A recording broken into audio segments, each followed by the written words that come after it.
Okay, well, welcome back to this series of videos, which is doing the questions from the SACE Specialist Mathematics Exam from 2019. Here we're going to do question 2. Question 2 again is in book 1, and what question 2 is about is doing some calculus and the geometric interpretation of some of that. So it starts off with part A here, which is asking us to plot a curve, and it's given the curve in parametric form, and in this case x is a function of t and it's equal to cos 2t, and y is equal to the square root of sine t, and it gives us that t is in the range from 0 to pi over 2, where the pi over 2 is included in the range but the 0 is excluded from the range, so it's open at one end and closed at the other. And so what you could do to answer this question would be to set this up in a graphics calculator and do the plot for you. But as I'm not going to be using a graphics calculator for most of this sort of stuff, I'm just going to go how I would, and show you how I would do these sorts of questions without using a calculator. So the first thing I'd sort of think about doing is looking what the endpoints are in the xy plane. So the endpoints, well, at t equals 0, we want to know what x and y are, so we'd look at x0, and that's cos 2t, which is cos 0, which is 1, and y of 0 is the square root of sine 0, and sine 0 is 0, square root of 0 is 0, so that's just 0. Okay, so we've got the starting point, and remember the t equals 0 is not actually a part of the range, it's saying t is always greater than 0. But we want to know what that endpoint is, so what the limit is as t approaches 0 from above. And another point that we're interested in is the other endpoint, which is when t is equal to pi over 2. And we can look at what x at pi over 2 is. And pi over 2 times 2 is pi, and cos of pi is minus 1. And y at pi over 2 is the square root of sine pi over 2, and sine pi over 2 is 1, and the square root of that is plus 1. Okay, we're going to assume the positive sign here because they're not specifying on that square root whether it's the positive or negative, so the convention is that you take the positive. The other thing that we could think about with this particular plot would be to convert this parametric form of the equation into a standard x is a function of y, or y is a function of x type equation. And the way to do that would be to think about x as cos 2t. Because there's a cos 2t here and there's a sine t in the formula for y, you want to break that cos 2t down into cos and sines of t, and so we're going to use the multiple angle formula. So this is in the formula sheet for the exam, but cos 2t is equal to cos squared t minus sine squared t. Okay, and we can write cos squared t as 1 minus sine squared t, so that becomes 1 minus 2 sine squared t. And sine t is, well, the square root of sine t is what y is, so sine t is y squared, and so sine squared is y to the power 4, so this is 1 minus 2 y to the 4th. Okay, so if you think about x as a function of y, what you would have is that x is a quartic in terms of y. So if you know what the plot of a quartic looks like, it looks a bit like a parabola, but with a blunter end. Okay, and because it's x is a function of y, it's going to be lying on its side. Okay, so we're ready to do the plotting now. So I did all this in green because if you're doing this in the exam, you may not want to write any of this in the exam booklet at all. But what we had to do in the exam then is just to plot this graph here. And so the key things to do with the endpoints, and remember t equals 0, we've got x equals 1, y equals 0, and that's not a part of the range because it's x greater than, oh sorry, t greater than 0. So we'll put an open circle on 1, 0. And t equals pi over 2, we got x equals minus 1, y equals 1, and that is a part of a range, so we do a filled in circle there. And the line that joins them is going to look like a quartic So it's going to look a little bit like a parabola. Just a bit of a blunter end on the parabola. Okay, so that's the plot, and if you do this on a calculator, it would have given you a plot that looks something like that. It may not have done the endpoints exactly like that, but that's the clearest way to show that t equals 0 is out of the domain, but t equals pi over 2 is in the domain of t. Okay, so that was part A. Now part B, what we're going to do is some calculus.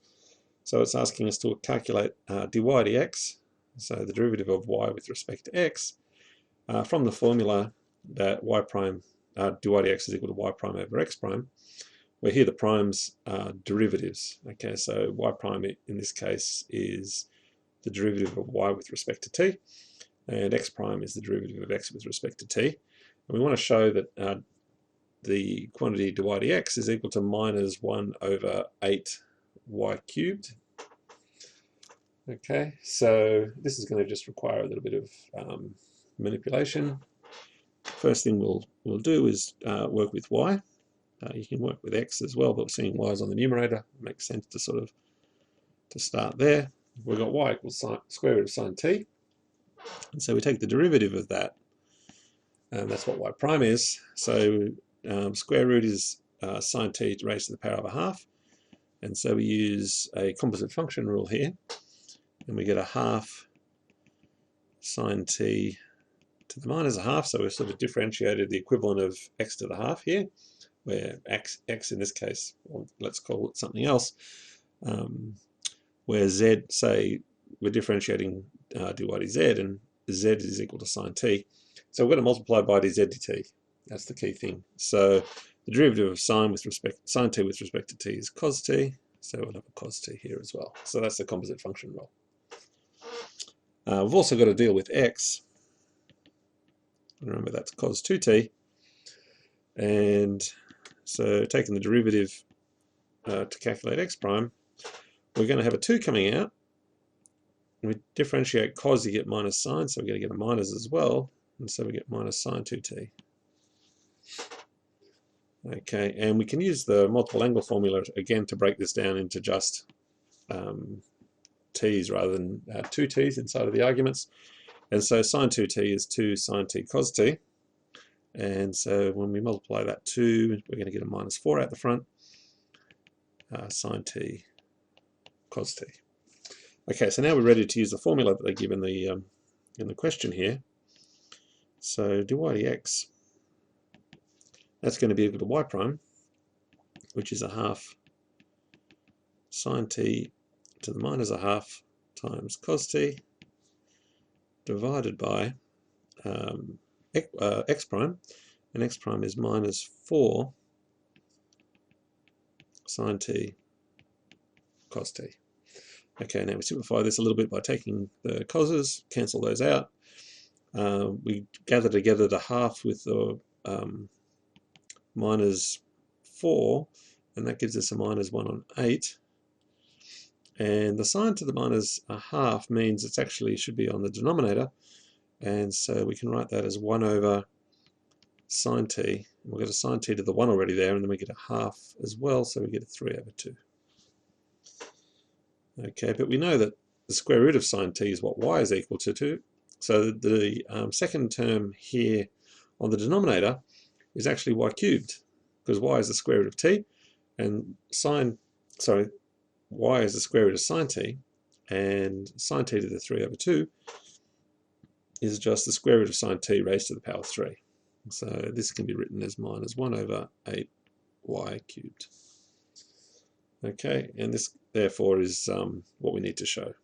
So we've shown dy dx can be written as a function of y, and it's equal to minus 1 over 8 y cubed.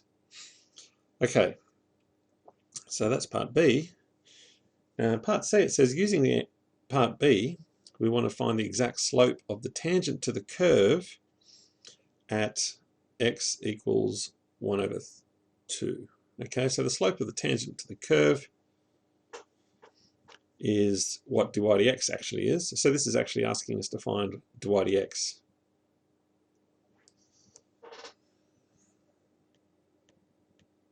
So slope of the tangent Okay, so slope is what we're talking about here in terms of a gradient, so the rise over the run, and that's exactly what dy dx is. So we want to find dy dx when x equals a half. Okay, so we got a formula for dy dx, but it's in terms of y. And so there's a few different ways we could do this, but one way would be to say, well, when x equals a half, what is y equal to? And then we could just substitute that into the answer from part B. And so what we want to do then is go and look back at the formula for x. So at x equals a half, what that is telling us is that x, which is equal to cos 2t, is equal to a half. Okay, so that means we want 2t equal to cos to the minus 1 of a half. And so that's 2t is equal to pi over 3. And so if we take the 2 over the other side, we get t equals pi over 6. Okay, so now we know what t is, we can work out what y is at that value. So y at pi over 6 is equal to the square root of sine pi over 6.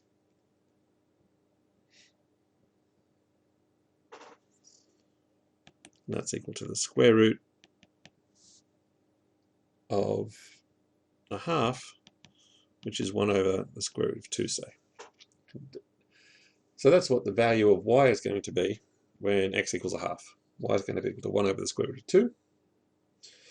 And so from B, what we have is dy dx at x equals a half is equal to dy dx at y equals 1 over root 2, and that's equal to minus 1 over 8,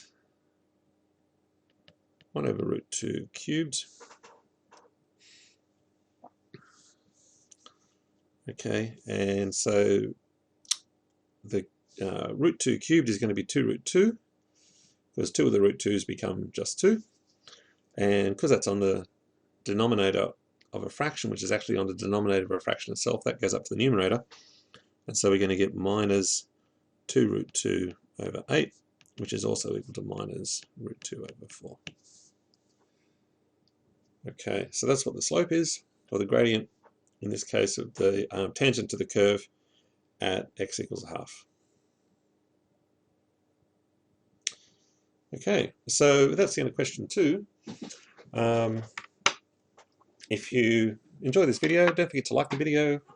If you're interested in more videos in this sort of in this stream, or then subscribe to the channel and you'll be notified when these new videos go up. The other thing is, if you've got any ideas for future videos, particular areas you want me to do a video on or something, then leave a comment below. Also, if you've got any questions about any of the working here, leave a comment as well. All right. Thank you, and see you next time.